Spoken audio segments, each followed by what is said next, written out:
ನಮಸ್ಕಾರ, ಎಲ್ಲರಿಗೂ ಸ್ವಾಗತ. ಇವತ್ತು ನಾವು ಕೇಳಕ್ಕೆ ಹೋಗ್ತಿರೋದು ಒಂದು ಸಣ್ಣ ಹಳ್ಳಿಯಲ್ಲಿ ಶುರುವಾದ ನಿಜಕ್ಕೂ ನಿದ್ದೆಗೆಡಿಸುವಂಥ ಒಂದು ದೆವ್ವದ ಕತೆ. ಈ ಕಥೆಯ ಹೆಸರು ದಿ ಮಿಡ್ನೈಟ್ ಕಾಲ್. ಕಥೆ ಶುರುವಾಗೋದೇ ಒಂದು ವಿಚಿತ್ರವಾದ ನಿಗೂಢವಾದ ಎಚ್ಚರಿಕೆಯಿಂದ. ರಾತ್ರಿ 12 ಗಂಟೆ ಆದಮೇಲೆ ಯಾರು ಫೋನ್ ಮಾಡಿದ್ರೂ ಆನ್ಸರ್ ಮಾಡಬೇಡ. ಯೋಚನೆ ಮಾಡಿ, ಒಬ್ಬ ಮನೆ ಓನರ್ ತನ್ನ ಹೊಸ ಬಾಡಿಗೆದಾರನಿಗೆ ಯಾಕೆ ಇಂಥ ವಾರ್ನಿಂಗ್ ಕೊಡ್ತಾನೆ? ಏನಿದೆ ಆ ಕರೆ ಹಿಂದೆ? ಸರಿ, ನಮ್ಮ ಕಥೆಯ ಹೀರೋ ಹೆಸರು ಅರವಿಂದ್. ಇವನು ಚಿಕ್ಕಬಳ್ಳಾಪುರ ಹತ್ರ ಒಂದು ಹಳೆ ಮನೆಗೆ ಬಾಡಿಗೆಗೆ ಬಂದಿರ್ತಾನೆ. ಆದರೆ ಅದು ಸುಮ್ಮನೆ ಹಳೆ ಮನೆ ಅಲ್ಲ, ಒಂಥರ ಒಂಟಿಯಾಗಿರೋ ಮನೆ. ಸ್ವಲ್ಪ ಜೋರಾಗಿ ಗಾಳಿ ಬಂದರೆ ಸಾಕು, ಆ ಮನೆಯ ಕಿಟಕಿಗಳೆಲ್ಲ ತಾವಾಗೆ ಡಮ್ ಡಮ್ ಅಂತ ಬಡ್ಕೊಳ್ತಿದ್ವು, ಅಷ್ಟು ಹಳೇದು.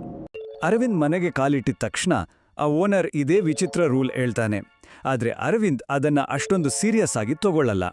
ಏನೋ ಹಳ್ಳಿಯವರ ಮೂಢನಂಬಿಕೆ ಇರಬೇಕು ಅನ್ಕೊಂಡು ಸುಮ್ಮನಾಗ್ತಾನೆ. ಆರಾಮಾಗಿ ಆ ರಾತ್ರಿ ಆ ಮನೇಲಿ ಕಳೆಯಕ್ಕೆ ರೆಡಿ ಆಗ್ತಾನೆ. ಇಲ್ಲಿಂದಾನೇ ನೋಡಿ ಕತೆಗೆ ನಿಜವಾದ ಟ್ವಿಸ್ಟ್ ಸಿಗೋದು.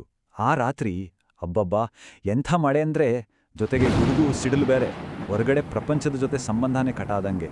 ಆ ಮನೆಯಲ್ಲಿ ಅರವಿಂದ್ ಒಬ್ನೇ, ಸಂಪೂರ್ಣ ಒಂಟಿ. ಸರಿಯಾಗಿ ಗಡಿಯಾರದಲ್ಲಿ 12 ಗಂಟೆ ಹೊಡೆಯುತ್ತೆ. Tongue tongue. ಅದೇ ಟೈಮಿಗೆ ಅರವಿಂದ್ ಫೋನ್ ರಿಂಗ್ ಆಗಕ್ಕೆ ಶುರುವಾಗುತ್ತೆ. ಸ್ಕ್ರೀನ್ ಮೇಲೆ ನೋಡಿದ್ರೆ ಅನ್ನೋನ್ ನಂಬರ್ ಅಂತ ಬರ್ತಿದೆ. ಸರಿ, ಯಾರೋ ರಾಂಗ್ ನಂಬರ್ ಇರಬೇಕು ಅಂತ ಅನ್ಕೊಂಡು ಅದನ್ನ ಇಗ್ನೋರ್ ಮಾಡ್ತಾನೆ. ಆದರೆ ಒಂದೆರಡು ಕ್ಷಣದಲ್ಲೇ ಅದೇ ನಂಬರಿಂದ ಮತ್ತೆ ಕಾಲ್ ಬರುತ್ತೆ. ಈ ಸಾರಿ ಕಟ್ ಆಗೋ ಲಕ್ಷಣನೇ ಕಾಣ್ತಿಲ್ಲ. ಫೋನ್ ನಿಲ್ದೇನೆ ರಿಂಗ್ ಆಗ್ತಾನೇ ಇದೆ. ಒಂಥರ ಅವನ ತಾಳ್ಮೆಯನ್ನೇ ಪರೀಕ್ಷೆ ಮಾಡ್ತಿದೆ ಅನ್ನೋ ಹಾಗೆ. ಕೊನೆಗೆ ಸಾಕು ಅಂತ ಕಿರಿಕಿರಿಯಲ್ಲಿ ಯಾರಂಟ ನೋಡೇ ಬಿಡೋಣ ಅಂತ ಫೋನ್ ಎತ್ತೇ ಬಿಡ್ತಾನೆ. ಆದರೆ ಫೋನ್ ಆನ್ಸರ್ ಮಾಡಿದ್ಮೇಲೆ ಆ ಕಡೆಯಿಂದ ಒಂದೇ ಒಂದು ಶಬ್ದ ಇಲ್ಲ, ಪೂರ್ತಿ ಸೈಲೆಂಟ್. ಆದರೆ ಒಂದು ಸದ್ದು ಮಾತ್ರ ಕೇಳ್ತಿದೆ, ಯಾರೋ ತುಂಬ ನಿಧಾನವಾಗಿ ಉಸಿರಾಡ್ತಿರೋ ಹಾಗೆ.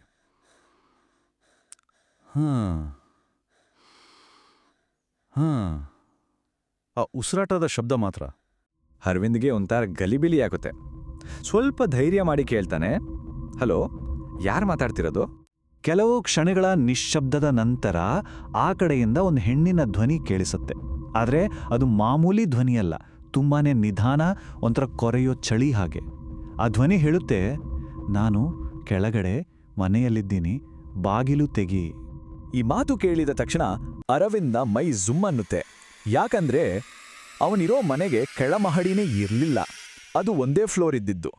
ಹಾಗಾದ್ರೆ ಫೋನ್ ಮಾಡ್ತಿರೋರು ಯಾರು? ಎಲ್ಲಿಂದ ಮಾತಾಡ್ತಿದ್ದಾರೆ? ಪೂರ್ತಿ ಹೆದರಿಕೊಂಡು ಫೋನ್ ಕಟ್ ಮಾಡ್ತಾನೆ. ಏನೋ ಮಾಡೋಕ್ ಹೋಗಿ ಮಲಗಬೇಕು ಅಂತ ಪ್ರಯತ್ನ ಪಡ್ತಾನೆ. ಆದರೆ ಎಲ್ಲಿಂದ ನಿದ್ದೆ ಬರಬೇಕು? ಸರಿಯಾಗಿ ರಾತ್ರಿ 12ವರೆಗೆ ಅವನ ಫೋನ್ ಮತ್ತೆ ರಿಂಗ್ ಆಗುತ್ತೆ. ಆದರೆ ಈ ಸಲ ಜೊತೆಗೆ ಒಂದು ಮೆಸೇಜ್ ಕೂಡ ಬಂದಿರುತ್ತೆ. ಮೆಸೇಜ್ ಓಪನ್ ಮಾಡಿ ನೋಡ್ತಾನೆ. ಅದರಲ್ಲಿ ಬರೆದಿರುತ್ತೆ, ನಾನು ಒಳಗಡೆ ಬಂದಿದ್ದೀನಿ. ಇದನ್ನ ಓದಿದ ತಕ್ಷಣ ಅವನ ಎದೆ ಢವ ಢವ ಅಂತ ಹೊಡ್ಕೊಳ್ಳೋಕೆ ಶುರುವಾಗುತ್ತೆ. ಮನೆಯ ಪ್ರತಿಯೊಂದು ಮೂಲೆಯಲ್ಲೂ ಹುಡುಕ್ತಾನೆ, ಯಾರೂ ಇಲ್ಲ. ಕೊನೆಗೆ ಅವನ ಕಣ್ಣು ಗೋಡೆ ಮೇಲಿದ್ದ ಒಂದು ದೊಡ್ಡ ಕನ್ನಡಿ ಮೇಲೆ ಬೀಳುತ್ತೆ. ಅವನು ನೋಡ್ತಾ ಇರಬೇಕಾದ್ರೇ ಆ ಕನ್ನಡಿ ಲೈಟಾಗಿ ಶೇಕ್ ಆಡೋಕೆ ಶುರುವಾಗುತ್ತೆ. ಆ ಕನ್ನಡಿಯಲ್ಲಿ ಅವನ ಪ್ರತಿಬಿಂಬದ ಹಿಂದೆ ಒಂದು ಕಪ್ಪು ನೆರಳು ಕಾಣಿಸುತ್ತೆ.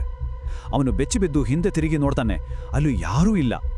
ಮತ್ತೆ ಕನ್ನಡಿ ಕಡೆ ನೋಡಿದ್ರೆ ಆ ನೆರಳು ನಿಧಾನವಾಗಿ ಉದ್ದ ಕೂದಲು, ಬಿಳಿ ಸೀರೆ ಹಾಕ್ಕೊಂಡಿರೋ ಹೆಂಗಸಿನ ರೂಪ ಪಡೆಯುತ್ತೆ. ಎಲ್ಲಿಗಿಂತ ಭಯಾನಕ ಅಂದ್ರೆ, ಕನ್ನಡಿಯಲ್ಲಿರೋ ಆ ಆಕೃತಿಯ ಕೈಯಲ್ಲೂ ಒಂದು ಫೋನ್ ಇರುತ್ತೆ. ಈ ಭಯಾನಕ ದೃಶ್ಯ ನೋಡಿ ಅಲ್ಲೇ ಗರ ಬಡ್ದ ಹಾಗೆ ನಿಂತಿರೋ ಅರವಿಂದ್ ನಡುಗ್ತಾ ತನ್ನ ಫೋನ್ ಕಡೆ ನೋಡ್ತಾನೆ.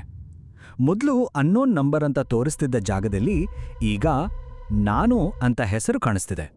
ಸರಿಯಾಗಿ ಅದೇ ಕ್ಷಣ ಫೋನ್ ಮತ್ತೆ ರಿಂಗ್ ಆಗುತ್ತೆ. ನಡುಗ್ತಿರೋ ಕೈಯಲ್ಲೇ ಫೋನ್ ಆನ್ಸರ್ ಮಾಡ್ತಾನೆ. ಮತ್ತೆ ಅದೇ ತಣ್ಣನೆ ಧ್ವನಿ. ಆದರೆ ಈ ಸಾರಿ ಆ ಧ್ವನಿ ಫೋನಿಂದ ಬರ್ತಿಲ್ಲ, ಬದಲಾಗಿ ಅವನ ಕಿವಿಯ ಪಕ್ಕದಲ್ಲೇ ಕೇಳಿಸ್ತಾ ಹಾಗಿತ್ತು, ನಾನು ಇಲ್ಲೇ ಇದ್ದೇನೆ. ಈ ಮಾತು ಮುಗಿಯೋದಕ್ಕೂ ಮನೆಯಲ್ಲಿದ್ದ ಎಲ್ಲ ಲೈಟ್ಸ್ ಆಫ್ ಆಗೋದಕ್ಕೂ ಒಂದೇ ಆಗುತ್ತೆ. ಕಗ್ಗತ್ಲು. ಆ ಸಂಪೂರ್ಣ ಕತ್ಲಲ್ಲಿ ಅವನ ಹಿಂದಿನಿಂದ ಯಾರೋ ನಡ್ಕೊಂಡು ಬರೋ ಶಬ್ದ. ಟಪ್ ಟಪ್ ಟಪ್. ಹೆದ್ರಿ ಹಿಂದಿರುಗಿ ನೋಡ್ತಾನೆ. ಮುಖ ಮಾತ್ರ ಕಾಣ್ತಿಲ್ಲ. ಉದ್ದ ಕೂದಲಿನಿಂದ ಮುಖ ಪೂರ್ತಿ ಮುಚ್ಚೋಗಿದೆ. ಅದೇ ಆಕೃತಿ. ಅದು ಹೇಳುತ್ತೆ, ಈ ಮನೆ ನಂದು, ನನ್ನ ಕಾಲ್ನ ಯಾರೋ ಇಗ್ನೋರ್ ಮಾಡೋ ಹಾಗಿಲ್ಲ. ಕಥೆ ಇಲ್ಲಿಗೆ ಮುಗಿಯಲ್ಲ. ಮಾರನೇ ದಿನ ಬೆಳಗ್ಗೆ ಮನೆ ಓನರ್ ವಾಪಸ್ ಬರ್ತಾನೆ. ಅದೇ ಅಲ್ಲಿನ ವಾತಾವರಣ ತುಂಬಾನೇ ಶಾಂತವಾಗಿತ್ತು. ಆದರೆ ಆ ಶಾಂತತೆಯಲ್ಲೇ ಏನೋ ಒಂದು ವಿಚಿತ್ರ ಭಯ ಇತ್ತು. ಅವನು ನೋಡಿದಾಗ ಮನೆ ಬಾಗಿಲು ಸ್ವಲ್ಪ ತೆರೆದಿರುತ್ತೆ. ಒಳಗೋಗಿ ನೋಡಿದ್ರೆ ಅರವಿಂದ್ ಎಲ್ಲೂ ಕಾಣಿಸಲ್ಲ. ಇಡೀ ಮನೆ ಖಾಲಿ. ನೆಲದ ಮೇಲೆ ಅರವಿಂದ್ನ ಫೋನ್ ಮಾತ್ರ ಬಿದ್ದಿರುತ್ತೆ. ಓನರ್ ಆ ಫೋನ್ನ ಕೈಗೆತ್ಕೊಂಡು ನೋಡ್ತಾನೆ. ಸ್ಕ್ರೀನ್ ಇನ್ನೂ ಆನ್ ಆಗಿತ್ತು. ಅದರ ಮೇಲೆ ಲಾಸ್ಟ್ ಕಾಲ್ ಡೀಟೇಲ್ಸ್ ಕಾಣ್ತಿತ್ತು. ಸಮಯ ಸರಿಯಾಗಿ ರಾತ್ರಿ 12 ಗಂಟೆ. ಯಾರಿಂದ? Unknown number. ಆ ಘಟನೆ ಆದ್ಮೇಲೆ ಅರವಿಂದ್ ಏನಾದ ಅಂತ ಯಾರಿಗೂ ಗೊತ್ತಿಲ್ಲ. ಅವನು ಮತ್ತೆಂದೂ ಯಾರಿಗೂ ಕಾಣಿಸ್ಲೇ ಇಲ್ಲ. ಆದರೆ ಈ ಕಥೆ ಮಾತ್ರ ಆ ಊರಿನಲ್ಲಿ ಅಕ್ಕಪಕ್ಕದ ಹಳ್ಳಿಗಳಲ್ಲಿ ಒಂದು ದಂತಕಥೆಯಾಗಿ ಹಾಗೇ ಉಳಿದುಕೊಳ್ತು. ಇವತ್ತಿಗೂ ಆ ಮನೆ ಖಾಲಿಯಾಗೇ ಇದೆ ಅಂತಾರೆ. ಆದರೆ ಆ ಊರಿನ ಜನ ನಂಬೋ ಪ್ರಕಾರ ರಾತ್ರಿ 12 ಗಂಟೆ ಆದಮೇಲೆ ಕೆಲವೊಮ್ಮೆ ಆ ಅನ್ನೋನ್ ನಂಬರಿಂದ ಇವತ್ತಿಗೂ ಕಾಲ್ಸ್ ಬರುತ್ತಂತೆ. ಮತ್ತು ಯಾರು ಆ ಕಾಲನ್ನು ಆನ್ಸರ್ ಮಾಡ್ತಾರೋ ಅವರು ಮತ್ತಿಂದು ಯಾರಿಗೂ ಸಿಗೋದಿಲ್ಲವಂತೆ. ಹಾಗಾದ್ರೆ ಕೊನೆಯದಾಗಿ ಉಳಿಯೋ ಒಂದೇ ಪ್ರಶ್ನೆ, ಒಂದು ವೇಳೆ ಆ ಮಧ್ಯರಾತ್ರಿಯ ಅಪರಿಚಿತ ಕರೆ ನಿಮ್ಗೆ ಬಂದ್ರೆ ನೀವೇನ್ ಮಾಡ್ತೀರಾ?